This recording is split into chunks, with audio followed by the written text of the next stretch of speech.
अस्सलामु अलैकुम रहमतुल्लाह।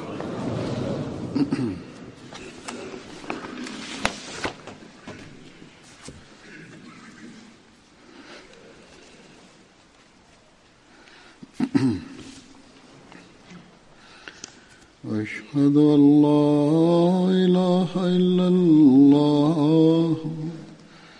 वहदहु ला शरीका लहु वअशहदु अन्ना मुहम्मदन अब्दुहु व रसूलुहु अम्मा बअदु फ़अऊज़ु बिल्लाहि मिनश शैतानिर रजीम। बिस्मिल्लाहिर रहमानिर रहीम। अल्हम्दुलिल्लाहि रब्बिल आलमीन अर्रहमानिर रहीम मालिकि यौमिद्दीन इय्याका नअबुदु व इय्याका नस्तईन اهدنا الصراط المستقيم صراط الذين أنعمت عليهم غير المغضوب عليهم ولا الضالين।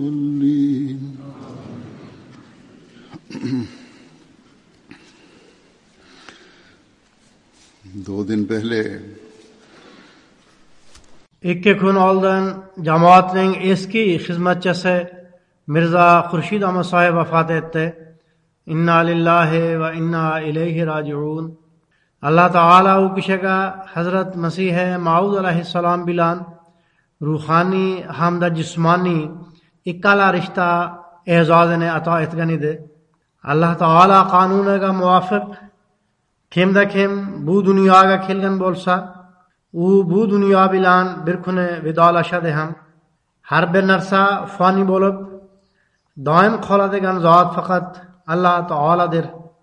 Ammo Alloh taolo ato etgan bu hayotni maqsadli kechirishga harakat qiladigan va Alloh taolo roziligiga erishadigan kishilar naqadar baxtlidirlar. Ular shu narsani tushunishadiki, biron bir solih kishi avliyo yoki payg'ambar bilan faqat jismoniy rishta bo'lishigina uning hayotini maqsadli qila olmaydi.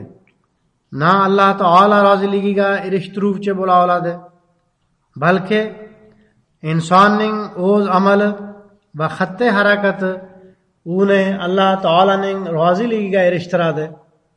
Hazrat Masih Maud alayhissalom bir joyda shunday deydilar: Payg'ambar sallallohu alayhi vasallam ham o'z qizlari Hazrat Fatima radhiyallohu ta'ala anhaga shunday deb aytardilar: Fatima, sen faqat mening qizim bo'lganing uchun Alloh taolo roziligiga erisha olmaysan. Uning roziligiga erishish uchun o'z hayotingni uning ahkomlariga muvofiqlashtirishga harakat qil. Shunday qilganingda ham Alloh taolo mening harakatlarimni qabul qilsin va o'z fazl marhamati bilan mening oqibatim xayrli bo'lsin deb qo'rqishing kerak. Mening Mirza Khurshid Ahmad sahib bilan nihoyatda yaxshi aloqam bor edi. O'zim ham u kishini bilaman. U zotni yaqindan ko'rishga fursat ham topganman. Shuningdek, ko'p kishilar menga xatlar orqali ham bildirganlarki, marhum nihoyatda kamtarlik bilan o'z vaqfini amalga oshirish va topshirilgan ishlarni bajarishga harakat qildilar. Hech qachon nasl nasabi bilan faxrlanmadilar. O'tgan yili Angliya jalsasiga kelgan edilar. Menga o'z oxiratining xayrli bo'lishi uchun duo qilishimni so'rab, vafot paytidagi bir avliyoning hali emas deb aytganini misol keltirdilar. Nihoyat mazkur avliyoning muridlari avliyo nima uchun hali emas degan edi deb ko'p duo qildilar.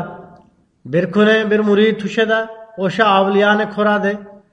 Undan siz vafot paytida nima uchun hali emas degan edingiz deb so'radi. U dedi, o'limga yaqin paytimda shayton mening oldimga kelib, siz mendan qutulib qoldingiz, siz ko'p solih amallar qildingiz deganida men hali emas dedim. Bu tanada nafas bo'lgunga qadar nima qilib qo'yishimni ham bilmayman. Shuning uchun o'lim paytida ham shaytonga hali emas deb aytgan edim. Alloh taolo shu ahvolda jonimni oldi. Hozir men jannatdaman. Demak, o'z oxiratini o'ylaydigan kishilar ana shunday tashvishlanishadi. Nima bo'lganda ham marhum bu misolni aytib berdi. U o'z oqibati to'g'risida ko'p tashvishlanar edi. Marhum vaqf ruhini tushunib ishlaydigan zot edi. Bu yerdagi vaqtga ko'ra 2 kun oldin kechki soat 10 da 85 yoshida vafot etdi. Marhum Hazrat Masih Maud alayhissalomning evarasi bo'lib, u zot alayhissalomning to'ng'ich o'g'illari Mirzo Sulton Ahmad sohibning nevarasi edi. Otasining ismi Mirzo Aziz Ahmad sohib edi. Hazrat Mirzo Aziz Ahmad sohib Hazrat Masih Maud alayhissalomga o'z otasidan oldin bay'at qilgan edi. Marhum 1932-yilning 12-sentyabrida Lahorda tavallud topgan. 1945-yil 21-aprel kuni vaqf qilish to'g'risidagi anketani to'ldirib 12,5 yoshda o'z hayotini bag'ishladi. U payt 9-sinfda o'qir edi. 10-sinfni Qodiyondagi oliy maktabda tamomlab, Ta'limul Islom kollejida tahsil oldi. So'ngra Muslih Maud radhiyallohu ta'ala anhu ko'rsatmalariga binoan Lahor davlat kollejida ingliz tili bo'yicha magistraturani tamomladi. 1956-yil 10-sentyabr kuni o'z hayotini bag'ishlagan inson sifatida Rabobadagi Ta'limul Islom kollejiga ishga kirdi. 17 yil ingliz tilidan dars berdi.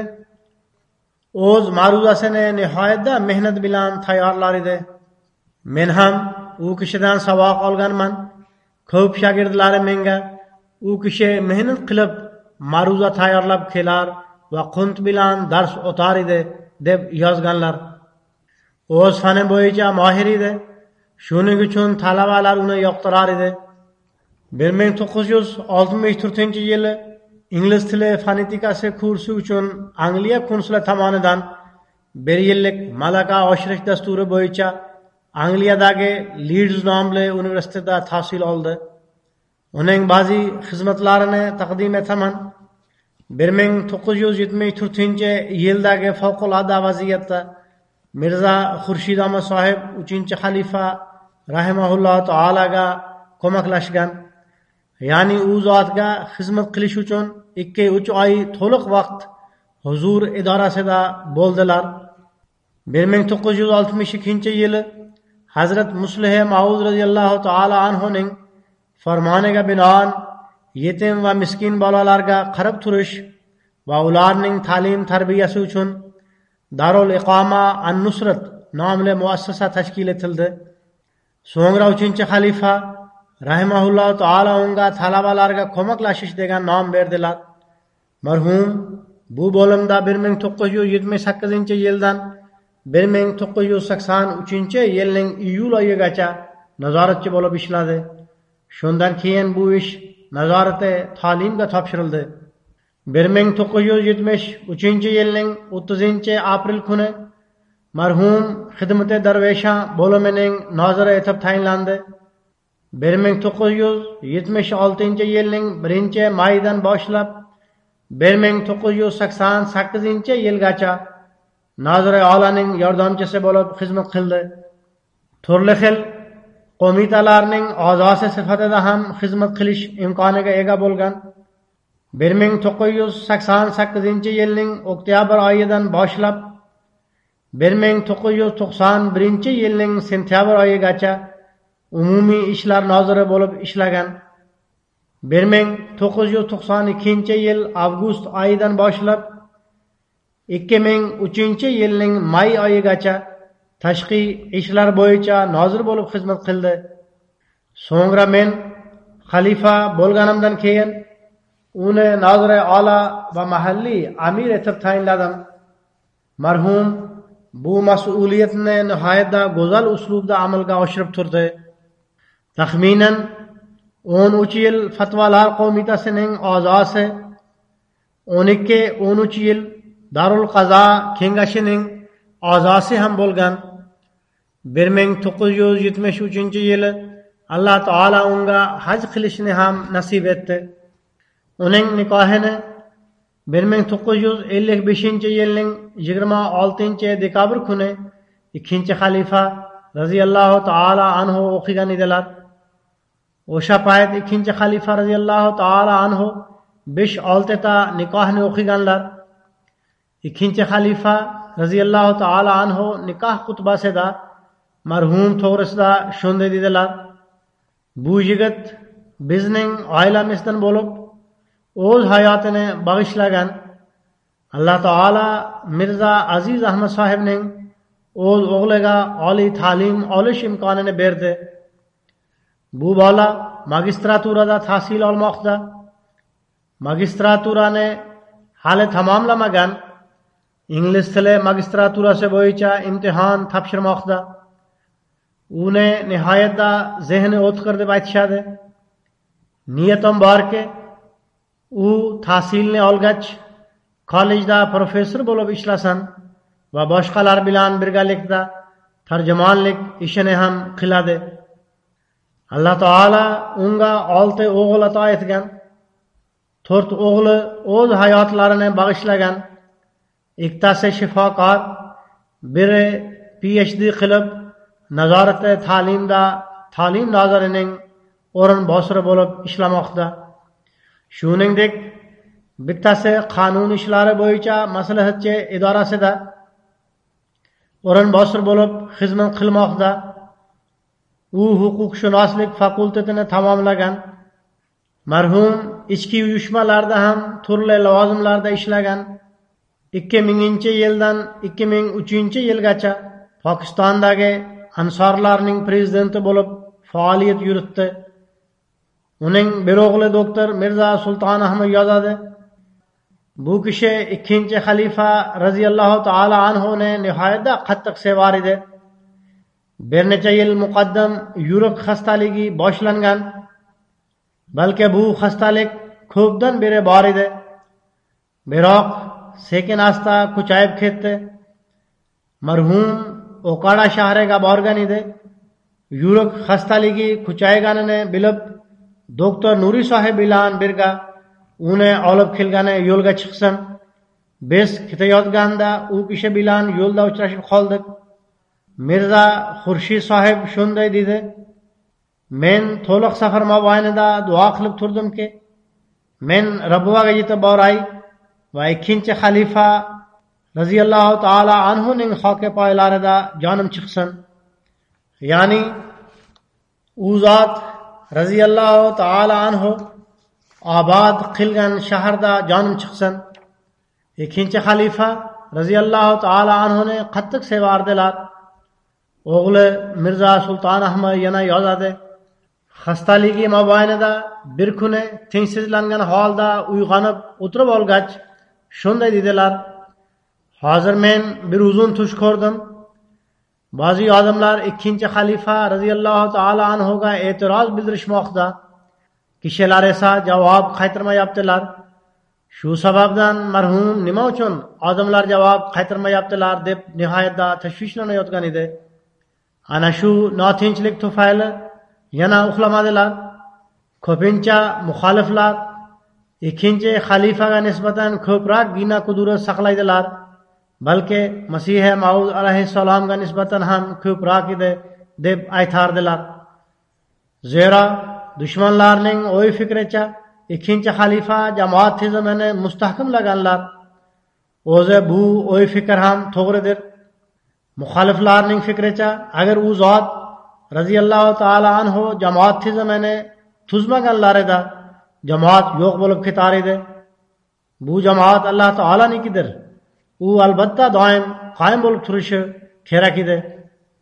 Ammo muxoliflarning aksariyati ikkinchi xalifa radhiyallohu ta'ala anhu jamoatni bir mustahkam tuzumga tizib qo'yganlari uchun u zotga qarshilik bildirishadi. Men aytib o'tganimdek, marhum 3-xalifa rahimahulloh taolo 1974-yili tuzgan guruhning a'zosi edi. Marhum u yerda xizmat qilish imkoniga ega bo'lgan. Xalifa idorasida bo'lib turar edi. Bir yarim oydan so'ng haftada bir marta uyiga borishga ruxsat berildi. Shunday qilib, bir haftadan keyin 1-2 soat uchun uyiga borar edi. Farzandlari u yerga kelib uchrashar edi. Marhum shunday dedi: ana shu kunlarda men kuzatganmanki, 3-xalifa rahimahulloh taolo bir necha tun uxlamadilar, balki o'tirgan holda ozgina dam olib turardilar. To'liq kun va tun bo'yi jamoatning ishlari va duo bilan band bo'lardilar. U zot rahimahulloh taolo bilan yordamchilari ham uyg'oq bo'lib turishar edi. Uning o'g'lining yana bir rivoyatiga ko'ra 1984-yili xavfli vaziyatda marhum 4-xalifa tuzgan guruhda ham ishtirok etgan. Marhumning aytishicha, 3 va 4-xalifa favqulodda vaziyatda Sarosimaga tushish o'rniga o'ta xotirjam turishar edilar. 4-xalifa rahimahulloh taolo Rabbadan Karachiga hijrat qilib ketayotgan paytda marhum karavon a'zosi edi. Shuningdek, xastaligiga qaramay 2010-yilning 28-may kuni Lahorda xavfli vaziyat ro'y berganda nihoyatda shijoat bilan barcha ishlarni uddalab, har bir shahidning kelgan janozasini issiqlikka qaramay o'zi o'qir va dafn etish uchun borar edi. Shunday qilib, har bir kishining maqom martabasini ham inobatga olar edi. O'g'li Mirza Adil Ahmad yozadi: biz Rabuva to'g'risida hisobotlar jo'natganimizda bir marta ehtiyotsizlik va e'tiborsizlik tufayli payg'ambar sallallohu alayhi vasallamning ismlari bilan qisqacha Sod harfini yozib qo'ydik va Hazrat Masih Maud alayhissalom bilan to'liq alayhissalom yozildi. Shunda u kishi e'tiborimizni tortib, maqom martabani inobatga olish lozim va payg'ambar sallallohu alayhi vasallamning ismlari bilan to'liq sallallohu alayhi vasallam deb yozinglar dedilar. Namozlarga e'tibor qilar edi. O'ta majbur bo'lganda namozni qo'shib o'qir edi. Betobligining oxirgi kunlarida shifoxonada yotgan paytida ham ba'zi namozdan tashqari barcha namozlarni alohida o'z vaqtida ado qildi. Nozir Olaga katta mas'uliyat yuklangan bo'ladi. Oxirgi kunlarida jamoat sud ishlari to'g'risida qayta qanaqa voqealar bo'lsa, uning tafsilotini so'rab, o'z tashvishini bildirar edi. Shuningdek, Nozir Ola hamda mahalliy amir sifatida boshqalar to'y shodiyonalariga chaqirganda albatta borar edilar. Bu mening farzimdir, zero men zamon xalifasiga vakillik qilmoqdaman derdilar.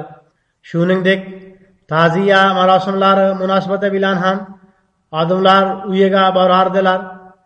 Ehtiyojmand va betob kishilarni ham yo'qlardilar. Betobligiga qaramay, o'z vaqtida ishxonaga kelish va to'liq vaqt u yerda ishlash uning o'ziga xos odati edi. Betobligining so'nggi kunlarida ishxonaga kelganda ko'p kishilarning yo'qligini ko'rib, barcha ishxonalarga bir xatni agar men o'z vaqtida ishxonaga kela olsam, sizlar nimaga kela olmaysizlar deb yozib tarqatdi. tashkiliy jihatdan qayerda kamchilik bo'lsa uni albatta so'roqqa tutib muhabbat bilan tushuntirar edilar. 3-xalifa rahimahulloh taolo Pokiston poytaxti Islomobodda vafot etganlarida u zotning janoza namoziga sadr anjumanning vakili bo'lgani uchun marhum imomlik qilgan edilar. 4-xalifa ham u yerda mavjud edilar. Marhum u zotga siz kattasiz, siz imomlik qiling deb aytganlarida 4-xalifa shunday dedilar: janoza namoziga siz imomlik qiling, zero siz sadr anjuman vakilisiz. Shuningdek 3-xalifani g'usl qildirish e'zoziga ham sazovor bo'lgan.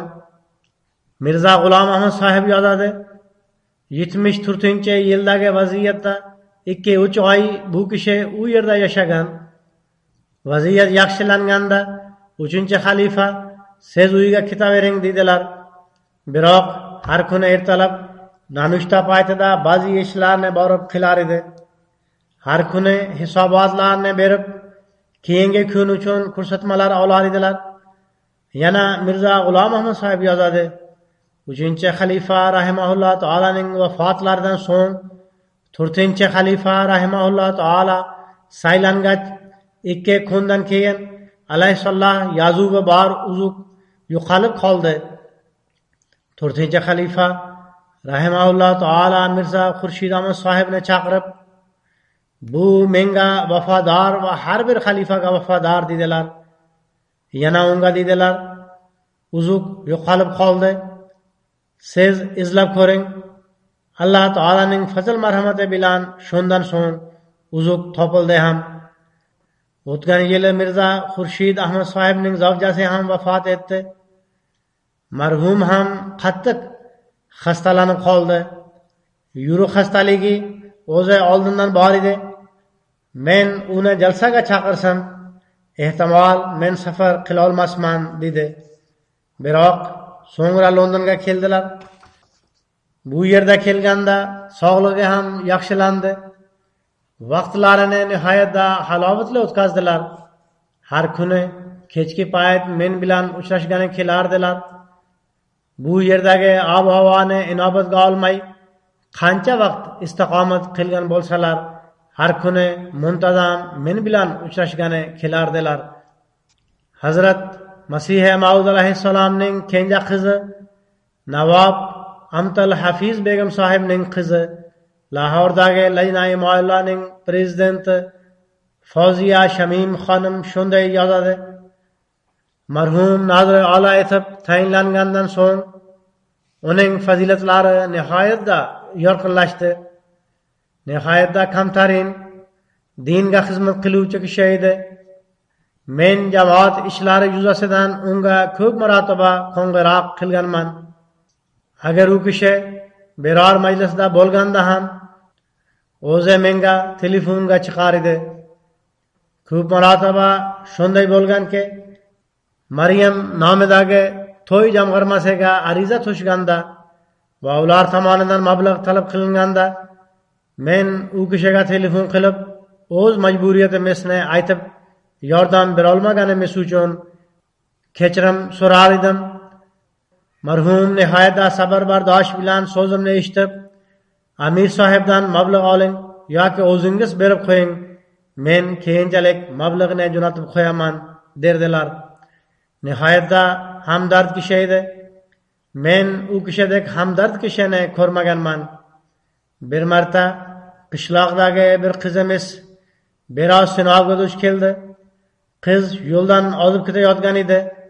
Qanchalik tushuntirsak ham hech ko'nmas edi. Men bu muammoni u kishiga yetkazdim. U kishi nihoyatda hamdardlik va muhabbat bilan bu muammoni yechdilar. Yana menga dedilar: men Qodiyonda baytu duoga borib, u qiz uchun o'zgacha duo qildim. Marhum jalsa kunlaridan tashqari Qodiyonga borib kelgan edi. Lajna prezidenti davom etib shunday deydi: alhamdulillah, mazkur qiz to'g'ri yo'lga tushdi, turmushga ham chiqdi. turmuyga chiqqan paytida unga nihoyatda chiroyli, zirak va komplekt marjon jo'natdi. Shundan keyin ham uning hol ahvolini so'rab turdi. Nihoyatda muloyim edi. Men qachonki u kishidan maslahat so'ragan bo'lsam, nihoyatda yaxshi maslahat berar edilar. Shunday ko'p duo qiluvchi va solih inson qayerdan topilishi mumkin? Alloh taolo xilofatga yaxshiroq badalini ato etsin. Masih Maud alayhissalom oilasiga ham uning o'rnini to'ldiradigan kishilar ato etsin. Tahrika Jadidning vakili olasi Chaudhary Hamidullah sohib marhum to'g'risida shunday yozadi. Ta'limul Islom kolleji 1954-yili Lahordan Ravvaga ko'chirilganda ingliz tilidan dars beradigan g'ayri ahmadiy o'qituvchilar Lahorda qolib Ravvaga kelmay qo'ydilar. Shundan so'ng Mirzo Xurshid Ahmad sohib 1956-yili ingliz tili bo'limini qaytadan tikladi. U kishi ingliz tilini nihoyatda yaxshi bilar edi. Uning davrida ingliz tili mavqesi yuksaldi. Marhum nihoyatda muloyim, kechirimli va kambag'allarni boquvchi kishi edi va kambag'allarga ham shaxsan ham jamoat mas'uli sifatida yordam berar edi.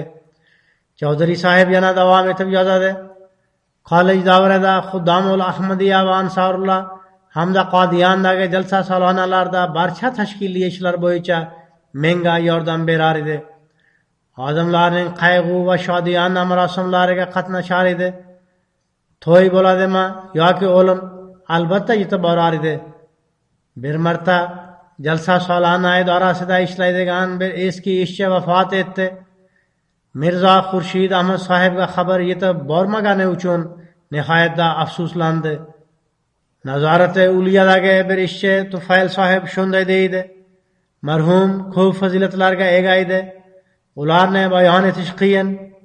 U nihoyatda muloyim, muhabbat qiluvchi, bag'ri keng, ko'ngli yumshoq, nachar kishilarga hamdardlik qiluvchi, sodda xulq atvorli, nihoyatda viqorli va maqbul kishi edi.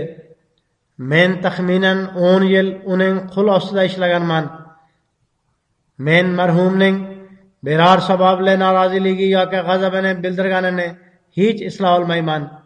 Agar qachondir biron bir xatolikka yo'l qo'yilsa ham nihoyatda muhabbat va yumshoqlik bilan rahnumolik qilar edilar. Nazorati uliyada ishlaydigan da'vatchi Muzaffar Ahmad sohib shunday deydi. Marhum uzoqqa cho'ziladigan xastaligi bilan nihoyatda shijoat va viqor bilan kurashib turdi. Men unga yaqin bo'lib, ko'p vaqt xizmat qilishga imkon topganman. U kishi nihoyatda mehribon, otadan ham ko'proq shafqat qiluvchi, rahmdil va xalqqa xizmat qilishda yuqori darajada turgan inson edi.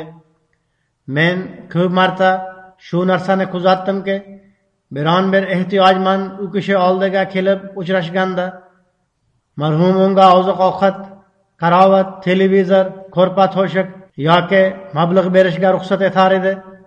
Biroq ba'zida ehtiyojmand kishi ketgach menga uning uyiga borib, qanaqa ahvolda ekanligini menga xabar qiling deb ko'rsatma berardilar. Da'vatchi davom etib shunday deydi. Keyingi kuni men hisobot berganimda qalbim bu kishi berilgan yordamga nisbatan ko'proq ehtiyojmand ekanligini sezayotgan edi deb aytar edilar. Faqat arizalar tushganda yordam berish bilan cheklanmay, joiz yordam berish uchun o'zi ham surishtirar edilar. Marhum nihoyatda muruvvat ko'rsatuvchi, sabr-bardoshli, kulimsiragan yuzli, kamtar, boshqalarning kamchiliklarini yashiradigan va kechiruvchi inson edi. Biron bir kishining shikoyati yoki uning xohishiga yarasha ishi amalga oshmaganda doimo yumshoq so'z bilan e'tibor qaratardilar. Uzoq vaqtgacha sabr-bardosh bilan o'zganing gapini eshitar edilar. Sabr-bardosh bilan gapni tinglash har bir jamoat mas'uliga farzdir. Agar sabr-toqat bilan odamlarning gapi tinglansa, shunda ko'pgina muammolar yoki shikva shikoyatlar o'zidan baram topadi. Da'vatchi davom etib yozadi. bir marta ishxonada bir kishi turgan holda o'z muammosini taqdim etdi. So'ngra sabrsizlik bilan g'azablanib o'z arizasini yirtib tashladi. Marhum sukut saqlab o'tirdilar. Ehtimol u kishi uchun duo qilib turar edilar. Men ham u kishining yonida edim. Menga u kishining hurmatsizligi yoqmay bir narsa demoqchi bo'ldim. Biroq marhum shunday dedilar: hech narsa emas, bu kishi ketaversin, unga hech narsa demang. Gapni bayon qilishda har bir kishining o'z yo'l yo'rig'i bor. U kishining sabr toqati, kechirimlilik va bag'ri kengligini ko'rib rashk qilar edik. Marhum betobligiga qaramay nihoyatda kuchli irodaga ega edilar. Uning xotirasi ham tahsin va rashqqa loyiq edi. Xotirasi o'ta kuchli edi. Nihoyatda teran o'y fikr bildiruvchi kishi edi. Ko'p marta shunday ham bo'lganki, biron bir masala bir necha oy oldin yechilib, arxivga yo'llangan bo'lar edi. Bir necha oydan so'ng arizachi duo yoki yechim to'g'risida so'raganida ishchilar kompyuterdan izlab turar edi. Ammo u kishining xotirasida qanaqa yechim chiqarilganligi saqlangan bo'lar edi. Ya'ni o'z ishxonasidagi barcha papkalar esida saqlanar edi. O'z ishlari bo'yicha yetuk inson edilar. Darul Qazo nozimi Rashid Javed sohib shunday deydi: bir masalada har holda yarashishni xohlar edi. Barcha masalalar yechildi, biroq zavjasi tomonidan bu kishi mendan olgan mablag'ni menga qaytarib bersin degan talabga turib olgan edi. Erining esa sharoitlari og'ir edi. Men borib Mirza Xurshid Ahmad sohibga og'zaki to'liq ahvolni aytib berib, biroz mablag'ni sizlar beringlar, birozni men uddalayman dedim. Men yana ularga sizlar kattasizlar, to'liq mablag'ni sizlar to'lab qo'ya qolinglar dedim. Shunda marhum kulimsirab, mayli, agar ular shundan yarashib ketsa yaxshi, siz buni yozib jo'natib qo'ying dedilar. Chunonchi mablag' to'lab qo'yildi va bir necha daqiqada bu muammo yechildi. Fazli Umar nomli jamg'armada ishlaydigan da'vatchi Rabboniy sohib shunday deydi: mening singillarim bir marta Rabbaga kelishgan. Ular teri xastaligiga chalingan bo'lib, tozalikni inobatga olgan holda yangi daruz ziyofatda istiqomat qilishga ruxsat so'radilar. Ma'muriyat ba'zi qonun qoida sababli bunga faqat Noziri Ola sohib ruxsat bera oladilar deyishdi. Singillarim deydilar: biz nihoyatda qo'rqqan holda jamoatning shunday katta lavozimida o'tirgan kishi bilan qanday uchrashamiz? U uchrashishga ruxsat ham beradimi yo'qmi deb ishxonasiga bordik. U idorasiga chaqirib, shafqatli ota singari o'z qizlaridek biz bilan muomala qilib, masalamizni hal qilib berdilar. Yangi daruz ziyofatda istiqomat qilishga ruxsat berib qo'ydilar. Shunday qilib, jamoat tizimiga nisbatan ishonchimiz yanada mustahkamlanib, iymonimiz ham kuchaydi. Xushob rayonining amiri Munavvar Mujoka sohib yozadi: marhum nihoyatda yaxshi rahbar, nihoyatda oliyjanob va odamlarga naf keltiruvchi zot edilar. O'z mas'uliyatini ado etganda juda arzimagan narsalarga ham e'tibor berar edilar. Mazkur amir kambag'allarga yordam berish va nihoyatda sinchiqovlik bilan o'z mas'uliyatlarini bajarish to'g'risida bir kichkina voqeani bayon etib shunday deydi: bu voqea menda marhumning buyuk shaxsiyatining o'chmaydigan izlarini qoldirgan. Taxminan 2015-yil boshiga tegishli voqea. Bir kuni men o'z ishxonamda o'tirgan edim.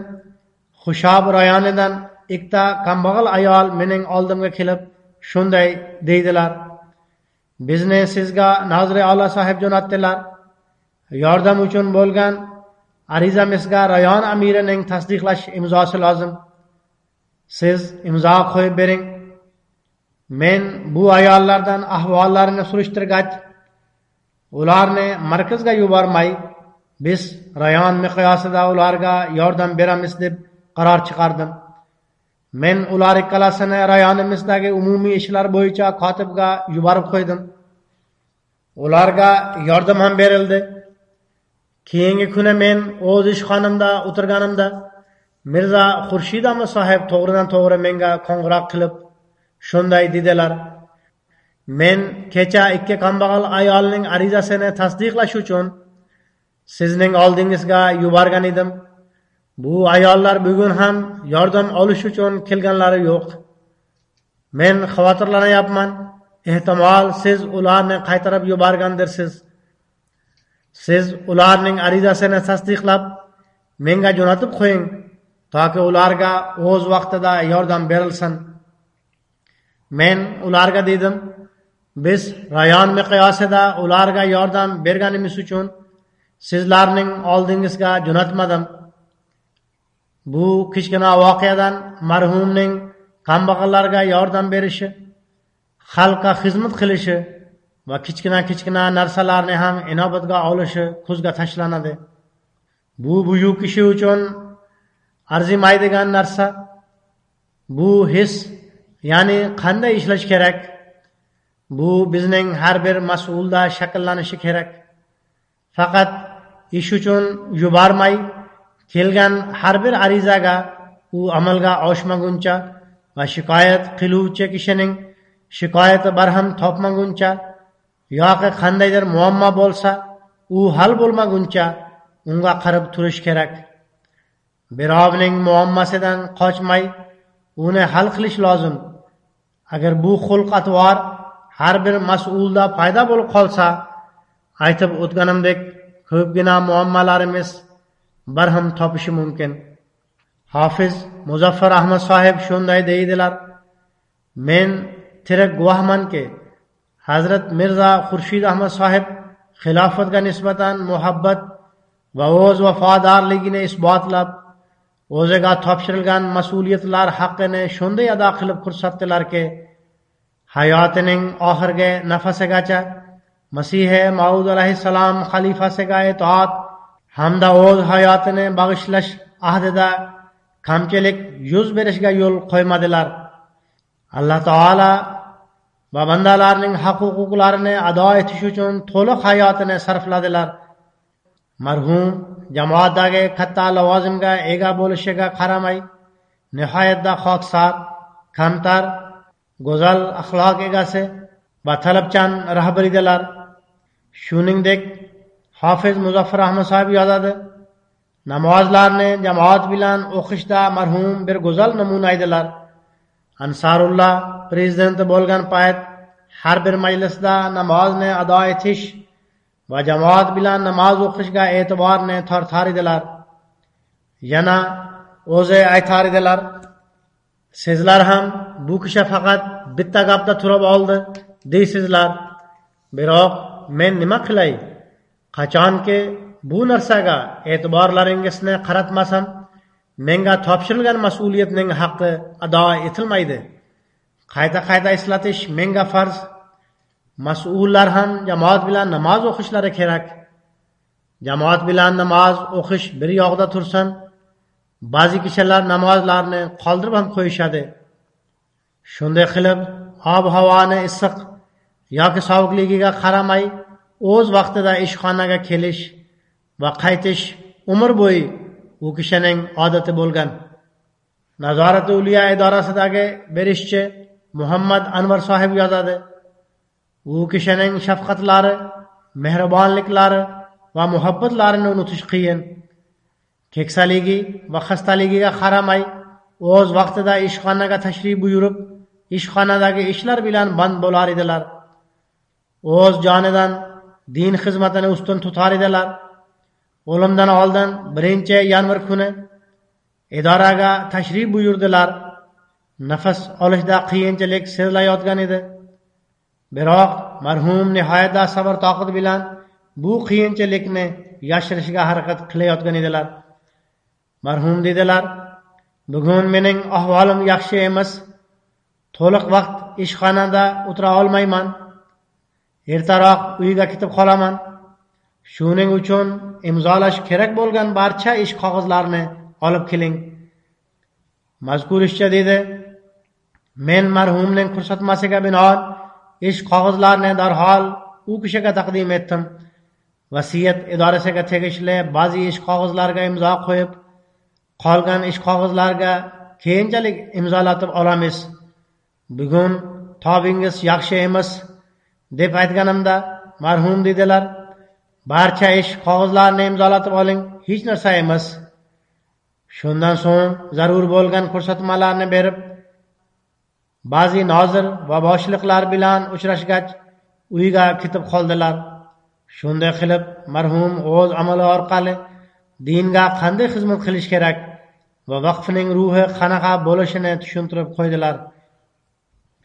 Yana da'vatchi Malak Muhammad Afzal sohib deydi, boshini egib masjidda o'tirish, muborak Ramazon oyida asr namozidan so'ng muborak masjidida Qur'oni Karim darsini berilib eshitish, biron bir kishi o'z muammasini uning oldida qo'yganda uning muammasini xotirjamlik va hafsala bilan eshitib, yechimini aytib berish, buning barchasini Rabva shahrining har bir yashovchisi har kuni kuzatar edi. Men Jami Ahmadiyada tahsil olayotganimda bir marta nihoyatda tashvishda edim. Bir muammoni hal qilish mening qo'limdan kelmas edi. Oxirgi yechim faqat duo edi. Men Mirza Xurshid Ahmad sohib oldiga, uning ishxonasiga bordim. Betinim mashg'ulligiga qaramay, u meni o'z xonasiga chaqirib oldilar. Men to'liq muammoni uning oldiga qo'ydim. Mening maqsadim faqat duo qildirish edi. Biroq u kishi to'liq muammoni tinglab, menga savollar ham berdilar. Ishxonasiga kelishdan oldin men shuncha ko'p vaqtini olaman degan o'yim ham yo'q edi. Biroq u kishi nihoyatda shafqat qilib, men uchun ko'p vaqtini ajratdilar. Shundan so'ng men uning ishxonasidan chiqqanimda qalbimdagi yukning yengillashganini sezdim. Xonasidan bir yangi umid bilan chiqdim.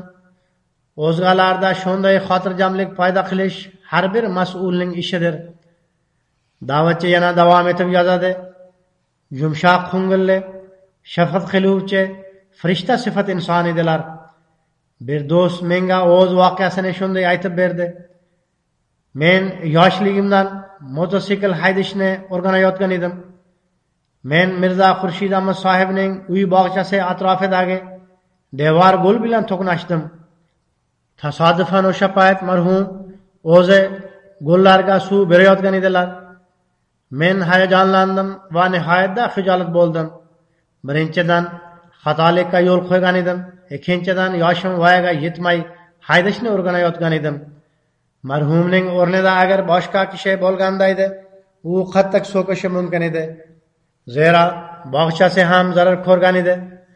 Biroq u kishi shu qadar shafqat qiluvchi va yumshoq ko'ngil ediki, shoshilib meni yerdan turishga yordamlashib, jarohatlanmadingizmi deb so'radilar. So'ngra menga muhabbat bilan o'z hayotingizni qadrlang deb tushuntirdilar.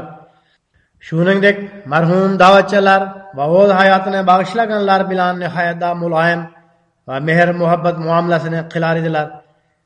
Keng bilimga ega bo'lishiga qaramay nihoyatda xoqsarlik va kamtarlikni bildirar edilar. Doimo o'zini bilimsiz qilib ko'rsatar edilar. Jamia Ahmadiya bitiruvchilarining birinchi marotaba o'tkazilgan diplom topshirish marosimida men uni o'z vakilim sifatida tayinlagan edim. U o'z nutqida jamia talabalariga men to'liq hayotim bo'yi da'vatchilar va ulamolarning nutqlarini eshitishga odatlanganman. Ular oldida men qandoq gapira olaman dedilar. Biroq keyin nasihat qilib boshqa gaplar bilan birga shunday dedilar. Men faqat shuni ayta olamanki, eng muhim va zaruriy shu. Xalifatul Masih nimani aytsalar, uni diqqat bilan tinglash kerak. Imkoni boricha jamoat mas'ullari va siz da'vatchilar unga amal qilishlari lozim. Bu ko'rsatmalarni biz jonimizdan ham azizroq bilib, ularga amal qilishga jon johdimiz bilan harakat qilishimiz zarur. Yana Alloh taoladan u bizga bunga amal qilish uchun kuch quvvat ato etsin deb duo qilinglar. Baddumalhi shahridagi da'vatchi Mas'ud sohib yozadi: men Mirza Xurshid Ahmad sohib bilan bir necha marta uchrashdim. Har bir uchrashuv muhabbat va shafqat hissiyotlari bilan to'la edi. Marhum barchaga maqbul, mehr muhabbatda bo'luvchi, shafq qiluvchi va axloqlar bilan limma-lim nihoyatda kamtar inson edi. Ishxonasiga kelgan har bir kishi bilan o'rnidan turib, qo'l berib salomlashar edilar. Garchi u yosh bola bo'lsa ham, uchrashgani kelgan har bir kishining gaplarini, o'zining muhim ishlarini tashlab, nihoyatda e'tibor bilan tinglab, ularga samimiy munosabatda bo'lar edilar. Shuning uchun har bir kishi o'z muammasini unga olib borar edi. Barcha o'z taassurotlarini bildirgan kishilar shu narsani yozganlar. U kishining ishxonasida kambag'al, boy, mansabdor yoki oddiy ahmadiy bilan bir xil muomala qilinar edi. Har bir kishining gapiga u kishi nihoyatda ahamiyatga ega bo'lgani kabi darhol munosabatini bildirar edi. Doktor Nuriy sohib yozadi: marhum kishilarning hissiyotlari, ehtiyojlari va tuyg'ularini boshqalarga nisbatan ko'proq inobatga olar edilar. Doktor sohib deydi: esimda bor, bir marta bir bemorning angioplastikasi uchun xarajatni 50% ga arzonlashtirdik. So'ngra bemor Nozir Alloh sohib bilan uchrashgach, umuman bepul qilib qo'ydilar. Nuriy sohib deydi: marhum menga, zamon xalifasi menga barcha to'laqonli ehtiyojmand bemorlarga qo'ldan kelgancha yordam beringlar deb ko'rsatma berganlar. Shuning uchun buni amalga oshirish bizga farz deb aytdilar. Marhum shifoxonada yotgan paytda menga u yerdagi hamshiralar va shifokor yordamchilari barchasiga mening o'g'limdan pul olib, men tomonidan sovg'a sifatida jimpir sotib olib bering dedilar. Boshqalarning mehnatini ulug'lar edilar. Doktor sohib deydi: bir kuni menga shunday deb yozib yubordilar: ba'zi hissiyot va tuyg'ular shunday bo'ladiki, ularni yuzma-yuz izhor etish qiyin. Shifoxonadan ketayotganimda xuddi shu vaziyatga duch keldim. Alloh taolo sizlarga buning uchun eng yaxshi ajr bersin. Doktor Nuriy sohib yana shunday deydi: marhum xilofatni qattiq sevar edilar. Tohir nomli kardiologiya instituti bilan bir o'zgacha aloqasi bor edi. Bir marta dedilar: Nuriy sohib, Tohir kardiologiya markazi zamon xalifasining farzandidir. Alloh taolo zamon xalifasining xohishlarini ro'yobga chiqarsin. Men har kuni zamon xalifasining barcha xohish istiqlari amalga oshsin deb duo qilaman. Men marhumning xastalik kunlarida sog'lig'i to'g'risida ma'lumot yozib jo'natar edim. Nuriy sohib uning sog'lig'i haqidagi ma'lumotni menga yuborar edi. U deydi: bir kuni marhum mening qo'limni ushlab, hissiyotga berilib, bizda huzur xizmatiga taqdim etish uchun xastalik va qiyinchilikdan tashqari boshqa yaxshi xabar yo'qmi dedilar. Shunday qilib, boshqa ko'p kishilar shunaqa xatlar yozib, uning fazilatlarini ifodalab berganlar. Marhumning kamtarligi va hamdardligi to'g'risida barcha yozgan. Uning xilofat bilan qanaqa aloqasi va muhabbati bor edi. Bu haqda bir marta mening zavjam marhumga: siz zamon xalifasi uchun duo qilsangiz kerak, men va bolalarim uchun ham duo qiling deb aytganida shunday izhor etdilar: men zamon xalifasi uchun ajratilgan sajdalarda uning oila a'zolari uchun ham duo qilaman. Bu gapni aytayotganlarida kayfiyatlari nihoyatda hissiyot bilan to'laydi. Amir yoki boshliqqa itoat qilish darajasi ham nihoyatda yuqori edi. 2000-yili 4-xalifa rahimahulloh taolaning xastalik kunlarida men va Mirza Xurshid Ahmad sohib Londonga kelgan edik. Men o'shanda nozira ola edim. qandaydir masala yuzasidan men bilan uning o'rtasida ixtilof bo'ldi. U kishi gapimni keskinlik bilan rad etdilar. Nima bo'lgandayam bu voqea o'tib ketdi. Men marhumdan bir necha kun oldin Ravvaga kelib qoldim. U kishi esa mendan bir necha kun keyin kelib ishxonamga keldilar. Ishxonamga kelgach, nihoyatda jiddiy o'tirib olib, men uzr so'ragani keldim. Men katta xatolikka yo'l qo'ydim dedilar. Men qanaqa xatolik? Mening ismda yo'q desam, u kishi Londonda men sizning gapingizga qarshilik bildirgan edim. O'shanda ovozimga ozgina g'azab ham qo'shilgan edi. Bu narsa amirning ehtiromiga xilofdir. Shuning uchun men uzr so'rayman dedilar. Mening hech qisi yo'q deb aytishimga qaramay, qayta kechirim so'rab turdilar. Demak, bu uning kamtarligi va amirning ehtiromi edi. Yana isloh qilish kerak bo'lsa, uni eng birinchi o'z uyidan boshlar edilar. Ya'ni boshqalarni isloh qilib, o'z farzandlariga e'tibor bermaslikka yo'l qo'ymas edilar. Bir necha yil muqaddam men Hazrat Masih Maud alayhissalomning oila a'zolariga bir xat yozgan edim. Bu xatda ularning mas'uliyatlarini ularga eslatib o'tgan edim. Ba'zi shikoyatlar kelib tushgan bo'lib, ularni uzoqlashtirish uchun nasihat qilgan edim. Men bu xatni Pokistonga yuborib, u kishiga Masih Maud alayhissalomning u yerda mavjud oila a'zolarini jamlab, mening xatimni o'qib bering dedim. U kishi bu xatni oila a'zolari oldida nihoyatda to'lqinlanib o'qib berib, men bu narsani oydinlashtirib qo'yay. Mening farzandlarim ham bu zikr etilgan narsalardan xoli emas. Men ularga ham, ularning avlodlariga ham bu kamchiliklarga barham berishimiz kerak. Zamon xalifasi bizdan ko'tgan ishlarga amal qilishimiz lozim deb nasihat qilaman dedilar. Marhumning rostgo'yligi va taqvodorligi me'yori ana shunday edi. Alloh taolo uning yaxshiliklarini farzandlarida davom ettirishga kuch-quvvat ato etsin.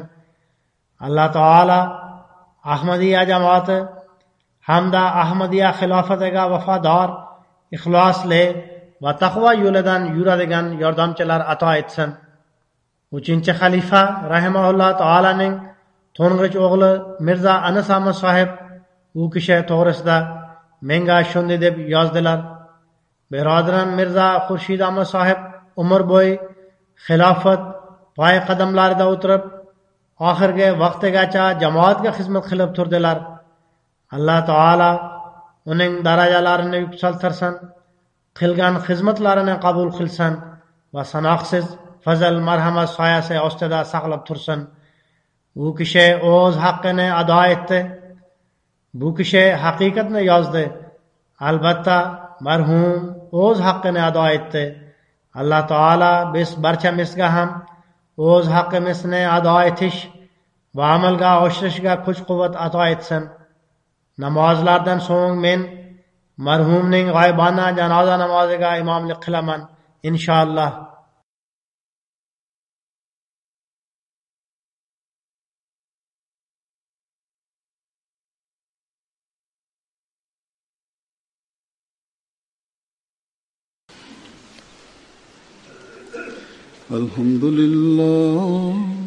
الحمد لله نحمده ونستعينه ونستغفره ونؤمن به ونتوكل عليه ونعوذ بالله من شرور أنفسنا ومن سيئات أعمالنا من يهده الله فلا مضل له ومن يضلل فلا هادي له ونشهد أن لا إله إلا الله ونشهد أن محمدا عبده ورسوله عباد الله رحمكم الله إن الله يأمر بالعدل والإحسان وإيتاء ذي القربى وينهى عن الفحشاء والمنكر والبغي يعظكم لعلكم تذكرون اذكروا الله يذكركم وادعوه يستجب لكم ولذكر الله أكبر.